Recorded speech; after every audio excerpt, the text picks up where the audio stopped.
فتاوی شامیہ میں ایک مسئلہ لکھا ہے، لو رعافہ، میں پہلے بتا رہا ہوں غیر مقلد اس کو کیسے بیان کرتے ہیں۔ لو رعافہ فکتب الفاتحۃ بالدم علی جبہتہ وانفہ جاز للاستشفاء وبالبول ایضا۔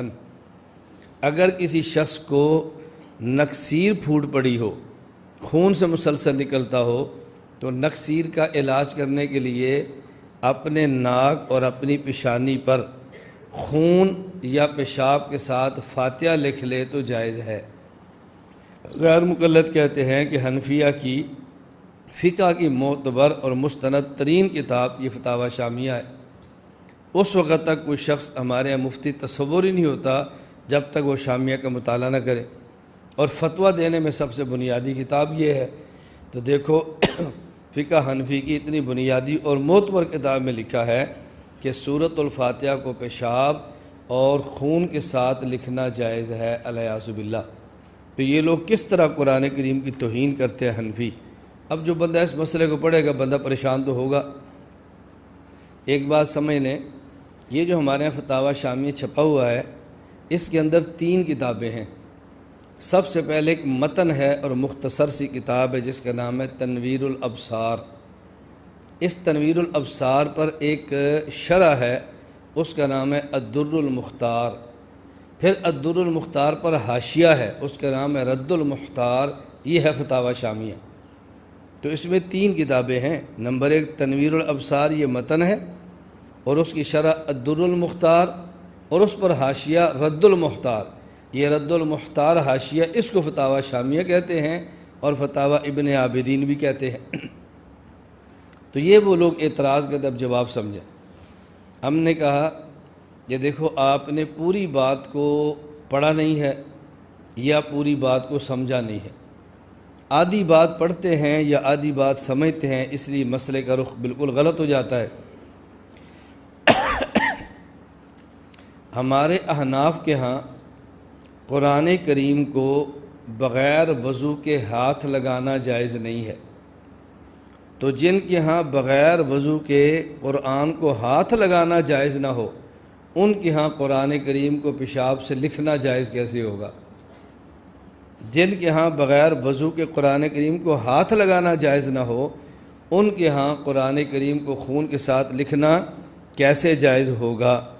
بدائع و صنائع میں اور الدر المختار میں یہ مسئلہ موجود ہے۔ لا يجوز لمحدث اداء الصلاة لفقد شرط جوازها وهو الوضوء ولا مس مصحف من غیر خلاف عندنا۔ یعنی اگر قرآن کریم کے اوپر خلاف نہ ہو، ایسا کپڑا جو الگ ہو سکتا ہو، تو قرآن کریم کو بغیر وضو کے ہاتھ لگانا جائز نہیں ہے۔ تو جن کے یہ جائز نہیں ہے، ان کے ہاں فاتحہ کو قرآن کریم کو پیشاب یا خون کے ساتھ لکھنا جائز کیسے ہوگا؟ اصل مسئلہ ہمارے ہاں کیا ہے؟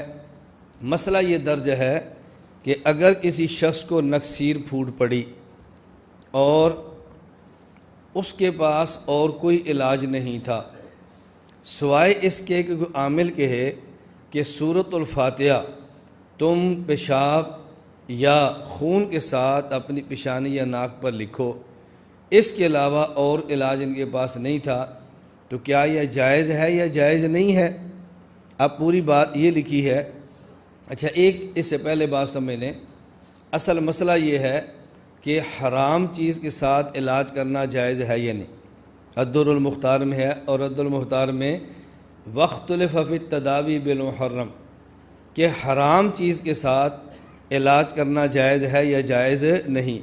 اس میں ہمارے یہ مسئلہ بڑی وضاحت کے ساتھ لکھا ہوا ہے کہ ظاہر المذہب المنع الدر المختار، کہ حرام کے ساتھ علاج کرنا جائز ہے یا جائز نہیں۔ ہمارا ظاہر المذہب اور ہمارا فتویٰ اس پر ہے کہ حرام کے ساتھ علاج کرنا جائز نہیں۔ اب اس کے تحت یہ مسئلہ چلا ہے کہ اپنی پیشانی اور ناک پر پیشاب یا خون کے ساتھ سورۃ الفاتحہ لکھنا جائز ہے یا جائز نہیں۔ اب مسئلہ کیا بیان کیا ہے، پہلے پوری عبارت سن لیں تو بات سمجھنی بہت آسان ہو۔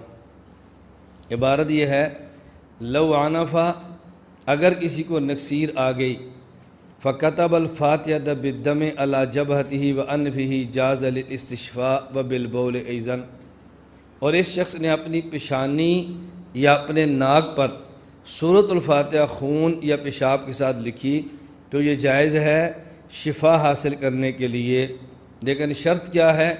ان عالم فیہ شفاء لا باس بہ، اگر پورا یقین ہو کہ یہ لکھنے سے مجھے شفا مل جائے گی تو پھر کوئی حرج نہیں ہے۔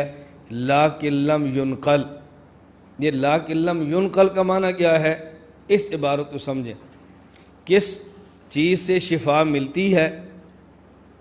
پیشاب کے ساتھ سورۃ فاتحہ لکھیں، اس سے پیشاب شفا ملتی ہے کہ نہیں؟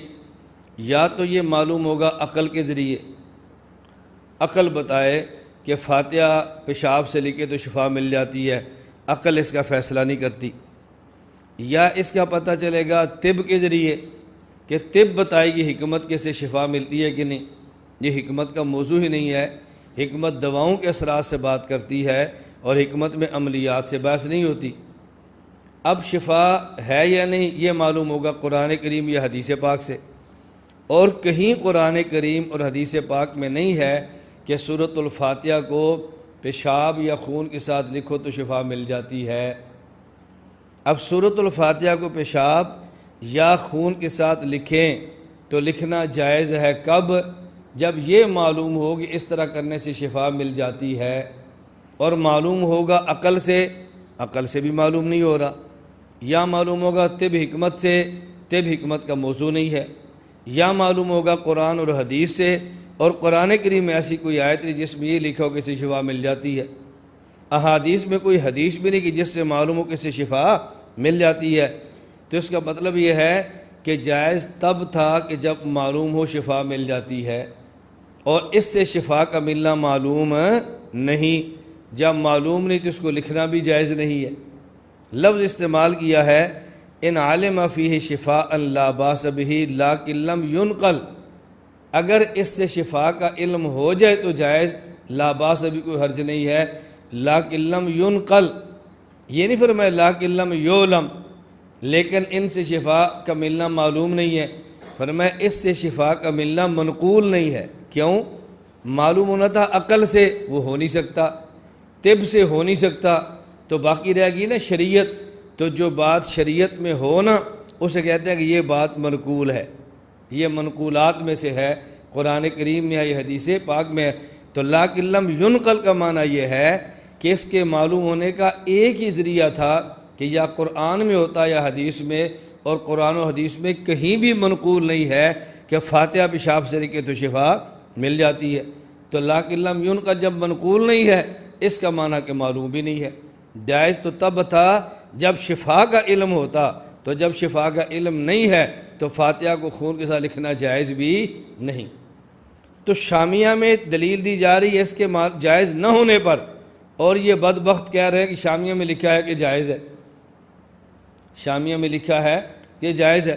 یہ ایسے ہی ہے کہ جیسے کوئی آدمی کہہ دے کہ قرآن کریم میں ہے کہ خنزیر کھانا جائز ہے، اگر آدمی کو خنزیر کے علاوہ کوئی اور چیز نہ ملے اور اتنا سا کھا لے جس سے جان بچے اور مر رہا ہو۔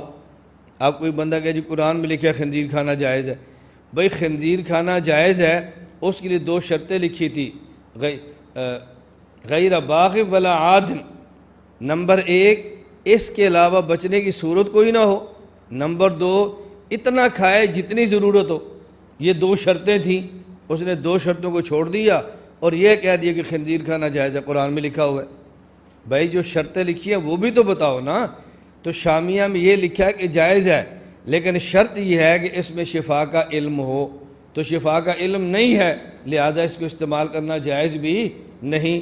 تو شامیہ والے اس کے ناجائز ہونے پہ گفتگو کر رہے ہیں اور یہ بدبخت اس کا جائز ہونا سمجھ رہے ہیں، اس لیے کہتے ہیں من یرد اللہ بہ خیرا یفقہہ فی الدین، اللہ سمجھ کا ارادہ فرمائے تو خیر کا ارادہ فرماتے ہیں، اور جب اللہ کسی سے خیر کا فیصلہ فرمائے تو دین میں فقہ دے دیتے ہیں، اور جب اللہ کسی کے ساتھ خیر کا ارادہ نہ فرمائے تو دین کی فقہ اس سے لے لیتے ہیں، سمجھ ختم کر دیتے ہیں۔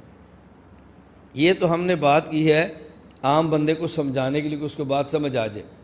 علماء طلباء کی دیکھو فائل میں بات درج ہے، وہ یہ کیا، اب یہ ضابطے معلوم ہو تو پھر ہے نا، کہتے ہیں ان عالم فی شفاء لا باس بہ، سورۃ الفاتحہ کو خون اور پیشاب کے ساتھ لکھنا یہ جائز ہے، جب کہ اس میں شفا کا علم ہو تو کوئی حرج نہیں، لا باس بہ، لیکن لم ینقل، لیکن ان میں شفا کا علم نہیں ہے۔ اب یہ ان علم فی شفاء، ان علم فی شفاء لا باس بہ، دیکھیں یہ عبارت میں ان علم فی شفاء یہ مقدم ہے اور لا باس بہ یہ تالی ہے، شرط اور جزا ہے نا، تو شرط کو مقدم کہتے ہیں اور جزا کو تالی کہتے ہیں منطق میں۔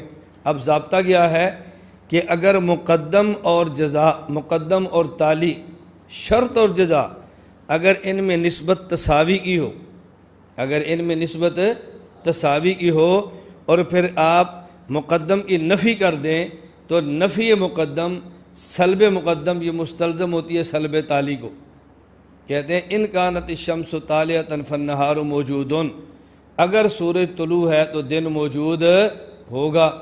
اب سورج موجود ہو تو دن ضرور ہوتا ہے، ایسا نہیں ہوتا کہ سورج بھی ہو اور دن بھی نہ ہو، ایسا کبھی نہیں ہوتا، سورج اور دن کے موجود ہونے میں تساوی کی نسبت ہے، اگر سورج موجود، سورج طلوع ہے تو دن موجود ہوگا، لیکن سورج طلوع نہیں ہوا تو اس کا معنی دن بھی موجود نہیں، جب سورج کے طلوع ہونے کی نفی کریں گے تو وجود نہار کی نفی خود بخود ہو جائے گی۔ ان عالم فی شفاء لا باس بہ، اگر اس میں شفا کا علم ہو، یہ مقدم ہے، لا باس بہ تو پھر کوئی حرج نہیں ہے، لیکن لم ینقل، لیکن لم یعلم، لیکن شفا کا علم نہیں تو لا باس بہ کا پھر نقیض ہوگی باس بہ، پھر حرج ہے، پھر جائز نہیں ہے۔ تو اگر منطق پڑھی ہوتی یا کچھ مناسبت ہوتی فقہ سے تو یہ جملہ کبھی بھی نہ کہتے۔